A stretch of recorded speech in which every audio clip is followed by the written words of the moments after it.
Bienvenue ce matin pour ce webinaire sur la gestion et la sécurité de vos terminaux mobiles. Tout d'abord, je vais me présenter. Je m'appelle Cyril Marceau. Je suis le directeur marketing du groupe Safelec. Le groupe Safelec, c'est plus de 120 collaborateurs dans toute la France, répartis sur 7 agences, qui accompagnent les entreprises pour l'ensemble de leurs problématiques informatiques et télécom. Donc, on accompagne les entreprises pour toutes leurs problématiques de réseau d'entreprise, d'accès Internet, de sécurité, d'hébergement, de téléphonie, d'outils collaboratifs. Et historiquement, depuis des années, on accompagne les entreprises pour toutes leurs problématiques de mobilité. On est partenaire SFR Business depuis plus de 20 ans et on a développé un certain nombre d'offres et de services autour de la sécurité des terminaux mobiles. Dans le groupe Safelec, on a une vraie expertise autour justement de toutes ces solutions mobiles. Et je suis accompagné ce matin de Sarah, qui est la directrice de la BU Mobile et Sécurité chez Safelec depuis plus de 10 ans. Bonjour à tous, bienvenue. Donc, au sein du groupe Safelec, on a cette expertise pour vous accompagner sur la gestion et la sécurité de ces terminaux mobiles, quelle que soit la plateforme, aussi bien des terminaux iOS, des terminaux Android, des terminaux Microsoft, Windows. Et on est partenaire d'acteurs majeurs du marché. Vous avez sûrement entendu les termes MDM, UEM. Voilà, il y a un certain nombre de plateformes qui permettent de gérer et de contrôler les usages. Donc aujourd'hui, on n'est pas en partenariat exclusif avec une solution. Et d'ailleurs, aujourd'hui, je ne vais pas vous présenter une solution. Je vais plutôt vous parler des usages et des problématiques que l'on doit traiter en entreprise. Et on a au catalogue un ensemble de technologies, un ensemble de solutions qui vont permettre d'accompagner votre projet, justement, en fonction de vos problématiques. Donc, on est partenaire des leaders. Sarah, justement, c'est quoi le bénéfice aujourd'hui d'avoir à notre catalogue autant de solutions différentes possibles pour nos clients ? Alors, ce qui est intéressant, effectivement, c'est qu'on a basé ces partenariats qui vont nous permettre de répondre vraiment très précisément aux attentes de nos clients, à savoir où ils vont placer le curseur en termes de gestion de leur flotte mobile et de sécurité. Les différents acteurs avec lesquels nous travaillons nous permettent de répondre à la fois à des besoins standards, une première brique de gestion, mais nous permettent aussi d'aller bien plus loin et de s'intégrer au système d'information du client en mettant une politique très fine et de gestion granulaire pour accéder au service cloud et s'assurer que c'est le bon mobile avec la bonne application qui va accéder au service cloud. Si on veut aller sur ces environnements-là de manière sécurisée, on aura des partenaires qui vont nous permettre d'aller très loin en termes de sécurité également. Ok, écoute, je te remercie. Donc, l'idée de ce webinaire ce matin, c'est de faire un format court, une demi-heure maximum, pour vous montrer un petit peu les pistes intéressantes d'analyse sur les solutions à déployer pour l'entreprise. Et l'idée ensuite, c'est d'approfondir lors d'un second rendez-vous individuellement votre besoin et justement pour définir quelle est la bonne solution à mettre en œuvre en fonction justement de votre existant, de votre SI, du type de terminaux, du type d'usage. Parce que si on est sur des terminaux, par exemple Microsoft, dans un environnement très industriel, on ne fait pas forcément la même chose que si on est avec des terminaux iOS pour des cols blancs, par exemple. Aujourd'hui, dans l'entreprise, il y a de plus en plus de périphériques mobiles, des smartphones, des tablettes, les PC portables ont remplacé les PC fixes. Donc, on a de plus en plus de périphériques mobiles, et d'ailleurs non mobiles aussi, utilisés par vos collaborateurs. Ces mêmes collaborateurs, ils se connectent maintenant de partout. Ils ne sont plus uniquement connectés dans le réseau de l'entreprise, ils sont dans l'entreprise, ils sont en déplacement, ils sont à leur domicile, ils sont nomades. Donc, on a des connexions qui se font de partout. Et sur ces terminaux, on a de plus en plus un usage qui va être pro et perso. Pour un dirigeant d'entreprise, pour un gestionnaire de parc informatique, pour un responsable informatique, ça peut être la source d'un certain nombre de questions. Comment savoir efficacement qui utilise quoi ? Comment simplifier le support de mes utilisateurs ? Quand j'ai des utilisateurs qui me contactent parce qu'ils ont des problématiques sur leur smartphone et que ces utilisateurs sont au domicile, sont sur le terrain, comment je peux accompagner pour essayer de comprendre ces problématiques ? Comment je peux facilement déployer sur cette flotte des applications à l'ensemble de mes collaborateurs pour avoir justement une flotte conforme avec une politique entreprise de paramétrage de sécurité, d'application. Comment je vais pouvoir m'assurer que les usages sont sécurisés sur ces terminaux? Comment empêcher justement les attaques, les applications malveillantes? Comment protéger ces terminaux qui contiennent beaucoup de données importantes de l'entreprise? Donc, on va essayer de répondre ce matin à ces questions-là par des courtes démos et pour vous montrer de façon très pragmatique quelques bonnes pratiques et quelques outils qui permettent de simplement mieux gérer et sécuriser sa flotte de terminaux mobiles. Tout ça, ça passe par des plateformes de gestion unifiée des terminaux de l'entreprise. Ces plateformes, elles vont permettre plusieurs choses. Elles vont permettre tout d'abord de faciliter la configuration des terminaux mobiles. Je vais pouvoir facilement déployer des applications et des paramétrages automatiquement. Si j'ai un Wi-Fi sécurisé dans mon entreprise et que je décide de changer la clé Wi-Fi, ce n'est pas très sécurisé d'envoyer par mail la nouvelle clé Wi-Fi à tous mes collaborateurs. C'est beaucoup plus simple de le paramétrer à distance et de pousser cette configuration sur les terminaux. Pareil, la messagerie d'entreprise, si je déploie une nouvelle application de messagerie, si je peux la configurer à distance, j'évite toute manipulation de mes utilisateurs. Si j'utilise un certain nombre d'outils dans l'entreprise, un CRM, un outil comme Teams par exemple, si j'ai envie de garantir le fait que tous mes utilisateurs ont bien l'ensemble des applications sur leur smartphone, c'est préférable d'avoir une solution qui va me permettre de pousser et de déployer automatiquement ces applications et ces configurations. Ces plateformes de gestion unifiée des terminaux, elles vont aussi me permettre de sécuriser, d'imposer un mot de passe, d'effacer un téléphone à distance, un smartphone à distance si jamais il a été perdu ou égaré, d'empêcher mes utilisateurs d'installer des applications frauduleuses et, par des briques additionnelles, de contrôler éventuellement tout ce qui se passe sur le téléphone pour éviter les attaques également. On en reparlera tout à l'heure et Sarah nous fera des démonstrations justement d'attaques qui sont de plus en plus courantes sur les smartphones et qui peuvent compromettre les données de l'entreprise, puisque ce smartphone il contient énormément de données importantes de l'entreprise. Ces plateformes, et on commencera la démo par ça, elles permettent également de superviser, avoir une vision globale de son parc, de gérer ses inventaires, gérer ses affectations. Énormément d'entreprises déploient des smartphones et des tablettes avec un fichier Excel pour savoir quel terminal j'affecte à quel collaborateur. Donc ça, c'est très bien au début, mais après quelques semaines, il y a des arrivées, il y a des départs, on raffecte des terminaux, il y a du service après-vente et plus rien n'est à jour. Et on ne sait plus du tout où sont les terminaux de l'entreprise. Et quand un utilisateur vous appelle parce qu'il rencontre des difficultés, parce qu'il n'arrive pas à installer une mise à jour, il n'arrive pas à accéder à une application, il a des lenteurs sur son terminal, vous êtes un petit peu aveugle, sans plateforme de gestion de terminaux mobiles, vous ne savez pas exactement d'où peut venir le problème.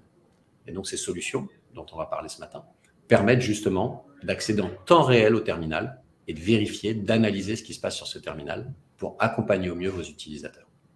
Donc, le premier point sur lequel je vais revenir pour cette démo, c'est la fameuse gestion de parc informatique. Quelque chose qui est très commun et on accompagne des entreprises depuis plus de 20 ans dans le déploiement de flottes de smartphones. Alors, il y a 20 ans, on déployait des téléphones voix et puis aujourd'hui, finalement, c'est des smartphones et des tablettes. Et clairement, un projet commence toujours par un tableau de gestion Excel. On met des utilisateurs, on met des terminaux avec des numéros de série.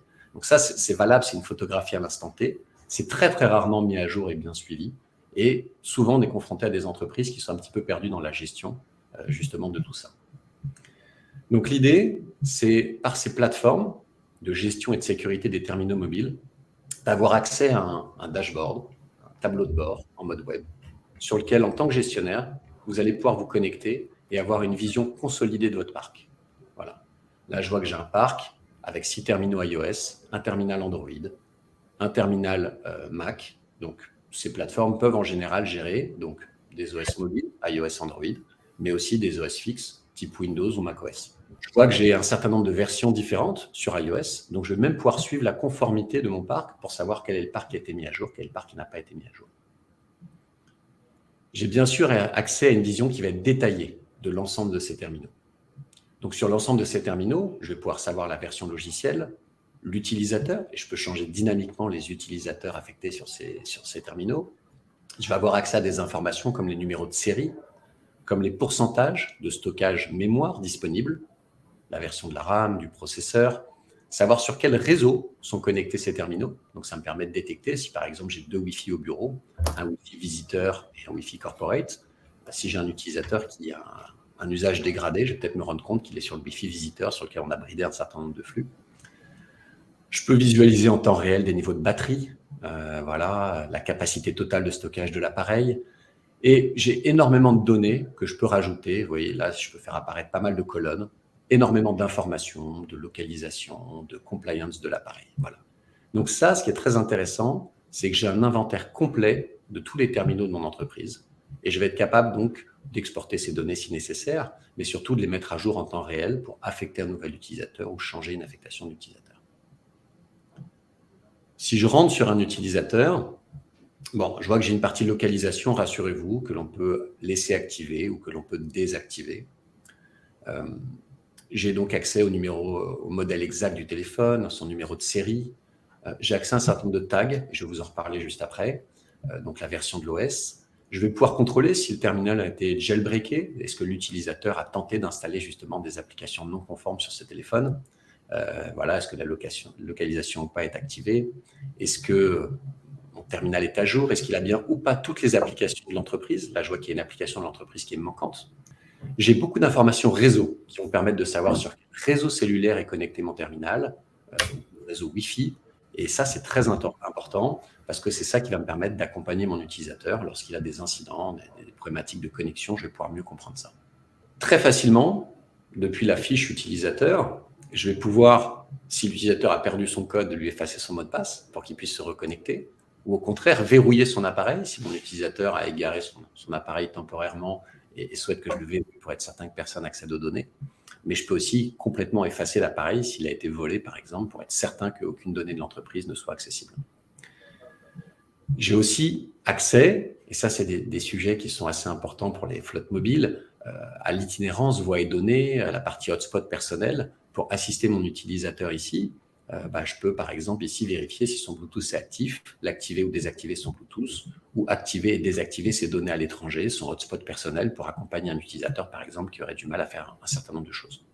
Je vais accéder à l'ensemble des profils que j'ai poussés sur mon terminal, je vais revenir dessus, mais surtout l'ensemble des applications qui sont installées ici sur son terminal mobile. Et si je vois qu'il y a des applications qui ne sont pas à jour, je peux bien sûr pousser ici une demande de mise à jour des applications automatiques. Donc si j'ai une application maison que j'ai déployée, et je me rends compte que certains utilisateurs ne sont pas à jour sur la dernière version, je peux forcer la mise à jour de cette application. Donc, ce qu'il faut retenir, je ne vais pas rentrer dans le détail de toutes les fonctions, on pourrait faire un rendez-vous plus personnalisé pour être encore plus dans la démonstration de ces fonctionnalités, mais ce qu'il faut retenir, c'est que depuis une interface web unique, j'accède à l'ensemble de mes terminaux, que ce soit des smartphones, des tablettes ou des PC, et je peux faire un certain nombre d'actions sur ces terminaux pour justement monitorer, accompagner le support. Sur un ordinateur, j'ai accès encore, bien sûr, beaucoup plus de fonctionnalités. Et je peux même, par exemple, décider de faire une capture d'écran de ce qui se passe sur l'écran de mon utilisateur afin d'accompagner le support. Donc là, je viens de faire une capture d'écran de mon ordinateur qui est remontée dans l'outil instantanément. Ou je peux aussi, par exemple, faire une session de bureau à distance et me connecter, prendre la main sur l'ordinateur de cet utilisateur. Ça, c'est la partie supervision et support. Ce qui est très important avec ces solutions, ça va être notre capacité à pouvoir définir un package applicatif et pousser à l'ensemble des utilisateurs des applications et des paramétrages de sécurité, des paramétrages de configuration, la configuration Wi-Fi, la configuration de messagerie, la configuration du VPN de l'entreprise. Moi, je ne crois pas du tout aux gens qui lisent les procédures. On a beau envoyer un mail très clair, très précis, avec une jolie procédure PDF, avec des captures d'écran qui expliquent ce que doit faire chaque utilisateur. J'y crois pas, les utilisateurs ne suivent pas les procédures. Donc, je crois vraiment que dans l'entreprise, dès qu'on a quelques équipements, dès qu'on dépasse une dizaine, une quinzaine de smartphones, de PC, c'est réellement préférable d'avoir ce type de plateforme qui va permettre justement de créer des profils et de pousser l'ensemble automatiquement des configurations à mes utilisateurs. Donc là, par exemple, voilà, vous avez sur la gauche de mon écran un périphérique standard, un téléphone, un smartphone qui sort de sa boîte avec l'ensemble des applications. Certaines sont très inutiles, certaines sont très utiles, mais c'est l'ensemble des applications que va avoir un smartphone à la sortie de la boîte, un smartphone de type iOS. Moi, ce qui m'intéresserait sur ce smartphone, c'est justement de le verrouiller. Si je vais équiper, par exemple, des profils plutôt techniques dans un entrepôt qui vont avoir besoin de quelques outils Microsoft uniquement, je voudrais verrouiller les usages. Donc déjà, la première chose que je peux faire, j'ai un catalogue applicatif. Je charge un catalogue applicatif sur cette plateforme. Donc dans mon catalogue applicatif, si je tape iOS Microsoft, il va me proposer quelques applications de type Microsoft. Donc je vais toutes les cocher d'ailleurs. Et ces applications, je vais leur mettre un petit tag. Voilà, je vais ajouter une balise que je vais appeler tech. Voilà. Et j'enregistre. Donc ces applications, je les ai taguées tech, c'est-à-dire qu'à partir de maintenant, n'importe quel terminal qui va être tagué tech, il va recevoir ces applications. Donc très facilement, si je retourne ici sur un de mes terminaux de démo, voilà, ici le téléphone que vous voyez sur la gauche de l'écran, ce n'est pas un faux téléphone, c'est un vrai téléphone, c'est celui-ci, cet iPhone 11 de démo. Et bien lui, pareil, je vais lui ajouter une étiquette et je l'appelle Tech. Voilà. Donc, automatiquement, cet iPhone de Nemo que j'ai tagué Tech, dans le système, vous voyez, je vois qu'il lui manque 11 applications. Ce sont les 11 applications que je viens justement d'affecter au profil Tech. Donc, aujourd'hui, elles manquent puisque il n'a pas encore reçu ma commande qui lui indique qu'il doit installer ces applications. Mais ça va arriver dans quelques instants.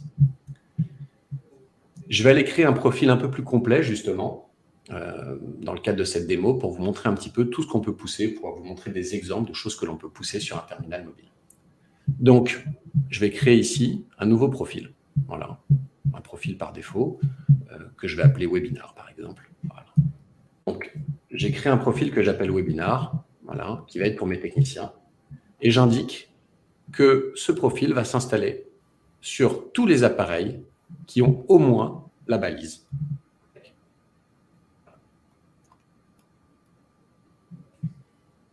Voilà. Donc, j'ai créé un nouveau profil Webinar qui s'installe automatiquement. Alors là, déjà, on voit que mon téléphone est en train d'installer un certain nombre d'applications, qui sont les applications Microsoft qui redescendent automatiquement, sans demander de compte Apple. Voilà, l'utilisateur n'a pas eu besoin de créer un compte login mot de passe. Automatiquement, les applications redescendent. Moi, sur ce téléphone ici, j'ai accès à un certain nombre de paramètres. Voilà. Vous avez vu, c'est énormément de choses. Ici, je peux configurer des imprimantes, configurer du VPN, configurer du Wi-Fi. Donc, si je veux configurer automatiquement le Wi-Fi, j'ajoute ici un paramètre Wi-Fi dans mon profil. Je vais définir sur quel SSID et j'indique la clé du réseau. Et automatiquement, ce profil Wi-Fi va redescendre sur tous mes utilisateurs. Donc là, par exemple, je vais décider de mettre un fond d'écran. Voilà. Je décide d'utiliser un fond d'écran pour tous ces terminaux. Donc, je choisis ici un fond d'écran. Voilà, hop, j'ai mis un fond d'écran que j'enregistre. Si je suis sur des profils techniques, je vais décider de mettre en place des restrictions pour enlever un certain nombre d'applications. Donc, je crée un profil de restriction où je peux, par exemple, décider d'enlever la caméra si je suis dans un environnement où la caméra est interdite. Je vais interdire les captures d'écran pour pas que les gens puissent faire des captures d'écran de choses que j'envoie sur le terminal. Et vous voyez, j'ai des dizaines et des dizaines de réglages que je peux paramétrer pour définir ce que j'autorise ou ce que je n'autorise pas sur ce téléphone. Là, je vais décider de n'autoriser que quelques applications. Par exemple, OneDrive, voilà, SharePoint, Power BI, un CRM. Je vais décider de mettre l'application SMS, par exemple. Voilà. Et, par exemple, je vais mettre l'application, voilà, un peu de OneNote, un peu d'Outlook. Donc là, j'ai décidé de restreindre l'usage de mon téléphone à certaines applications. Et je vais pouvoir aller beaucoup plus loin parce que je vais même pouvoir configurer mon écran d'accueil pour définir quelles applications apparaissent à quels endroits. Donc, par exemple, je peux créer un dossier voilà, que j'appelle Microsoft 365. Et dans ce dossier, je vais décider de placer mon application OneDrive, par exemple, et mon application Dynamics, et mon application PowerPoint, si je l'ai autorisé, et mon application Outlook.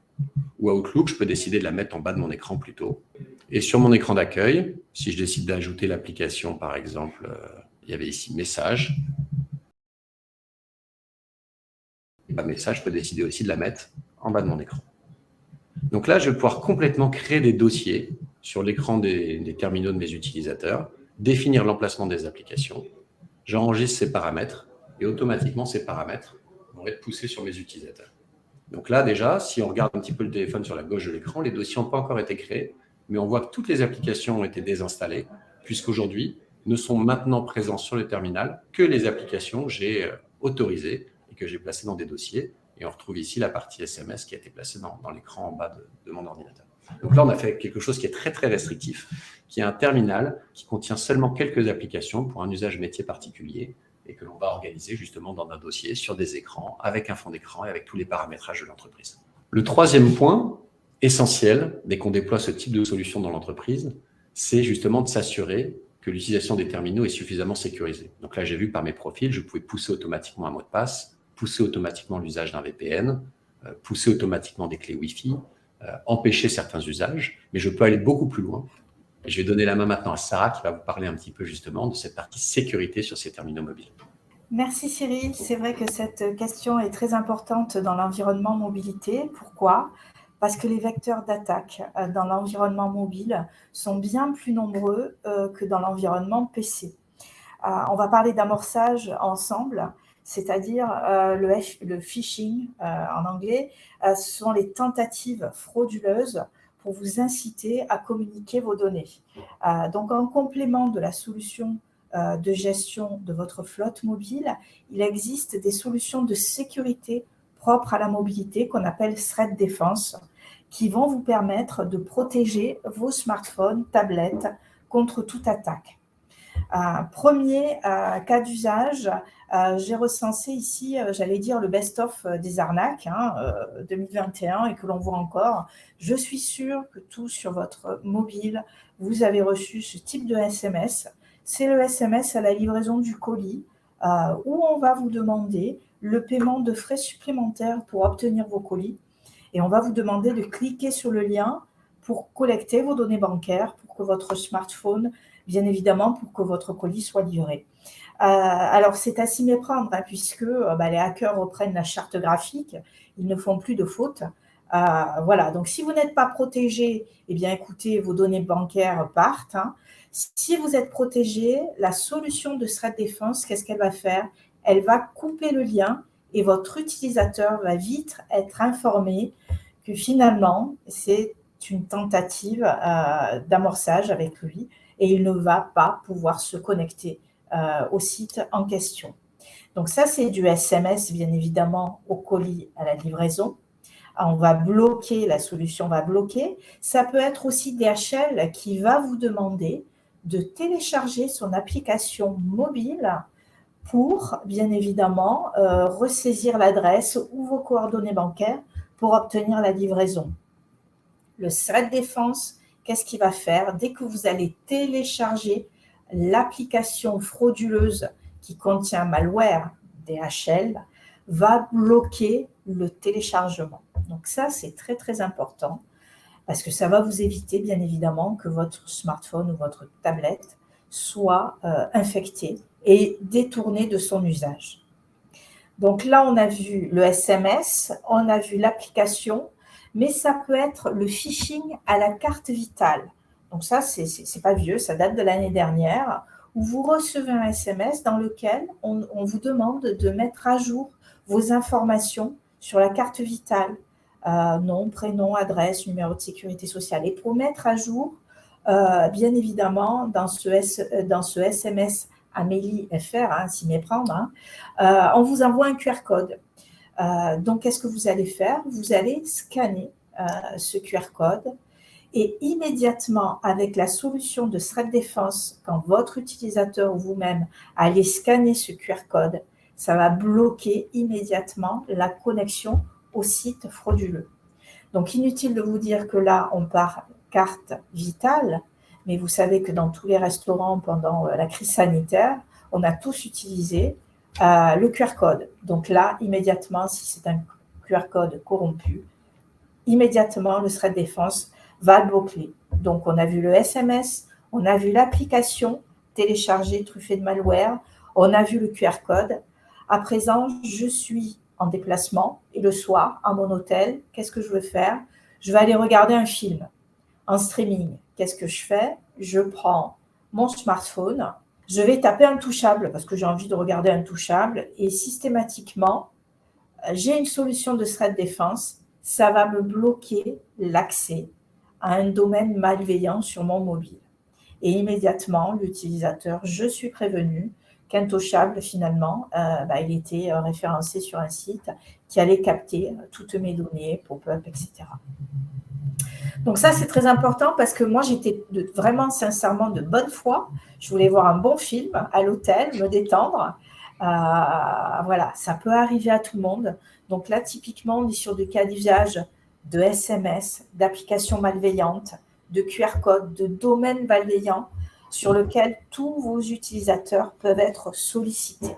Donc, vous voyez que c'est vraiment une solution, une brique de sécurité complémentaire à la gestion, la solution de gestion de flotte qui va vous permettre, effectivement, à partir du moment où vous avez mis la première brique de sécurité, interdire le téléchargement d'applications de sources inconnues, blacklister certaines applications, notamment celles de jeux.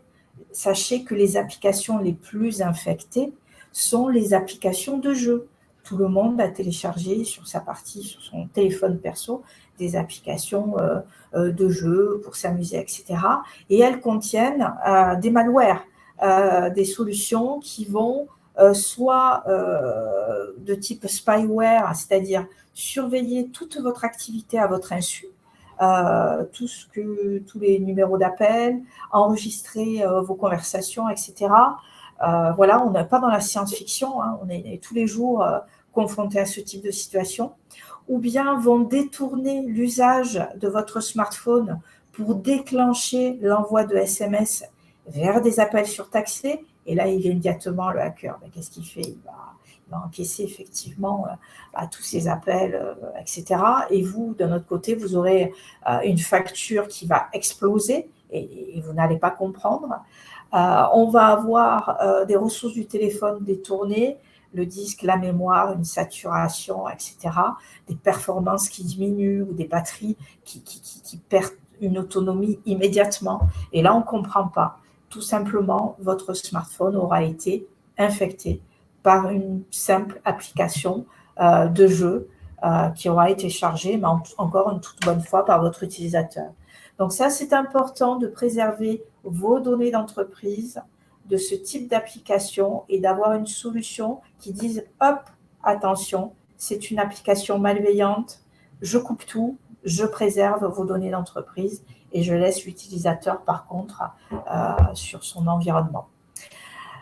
Bien évidemment, les hackers ne nous ont pas attendus, ils vont exploiter toutes les failles de sécurité au niveau des navigateurs, au niveau des OS. Donc la première chose à faire, c'est de maintenir à jour les OS et les navigateurs. L'année dernière, on a vu énormément de failles sur iOS, sur Firefox, sur Chrome. Et sachez qu'on passe de plus en plus de temps, plus de 70-75% sur notre smartphone, à surfer, à aller chercher des infos. Moi, je fais mon shopping dessus, donc c'est super important d'avoir effectivement un navigateur à jour dans votre politique de sécurité. Voilà, donc on a, j'allais dire, balayé largement toutes les tentatives de vecteurs d'attaque qu'utilisent les hackers. J'espère vous avoir sensibilisé au fait qu'il est très important, voire crucial, de préserver et d'utiliser des solutions professionnelles de sécurité pour préserver votre flotte mobile en complément des solutions UM. Écoute, merci Sarah. En tout cas, je trouve que c'est très parlant la démo. Et puis, on est en effet sur des choses, ça n'arrive pas qu'aux autres parce qu'on les reçoit au quotidien, ces SMS. Donc, je crois que ce qui est important, c'est de prendre conscience du fait que dans l'entreprise, le dirigeant d'entreprise est responsable en plus de la sécurité des équipements qu'il met en œuvre. La loi RGPD aussi impose de mettre en place toutes les bonnes solutions nécessaires pour sécuriser ces datas. Aujourd'hui, ces smartphones, ces tablettes, ils contiennent vraiment des données qui sont critiques. Donc, il y a toutes les données de l'entreprise, il y a accès aux applications métiers, il y a des données personnelles des utilisateurs. La bonne nouvelle, c'est que toutes ces solutions qu'on a utilisées ce matin pour vous faire ces démonstrations, elles ont des coûts qui sont globalement plutôt assez faibles. Dans le budget d'une entreprise, ce n'est vraiment pas des coûts qui sont élevés. Aujourd'hui, je pense vraiment que c'est nécessaire d'analyser ça et de regarder comment, à l'échelle de votre entreprise, en fonction des profils des utilisateurs, quelle est la solution qui est adaptée et ce que l'on doit mettre en œuvre. Comme vous l'avez un petit peu vu, si on a des techniciens qui font des inventaires de pièces détachées dans un énorme stock avec des terminaux Wi-Fi, on ne va pas configurer et mettre en place les mêmes politiques de sécurité que si on déploie une flotte d'iPhone pour des collaborateurs qui sont sur le terrain comme des commerciaux ou si on met des smartphones très haut de gamme à des VIP dans une entreprise. Donc, c'est pour ça que la prochaine étape que je voudrais vous proposer, c'est de vous rapprocher de la personne qui vous a invité à ce webinaire ce matin et puis lui demander justement un petit rendez-vous pour rentrer un petit peu plus dans le détail et puis analyser vraiment aujourd'hui quels sont les équipements mobiles dans votre entreprise, quels sont les usages que vous faites de ces terminaux mobiles et qu'est-ce que vous souhaitez faire pour qu'on vous propose justement le meilleur moyen de vous accompagner là-dessus. Merci à tous pour votre présence.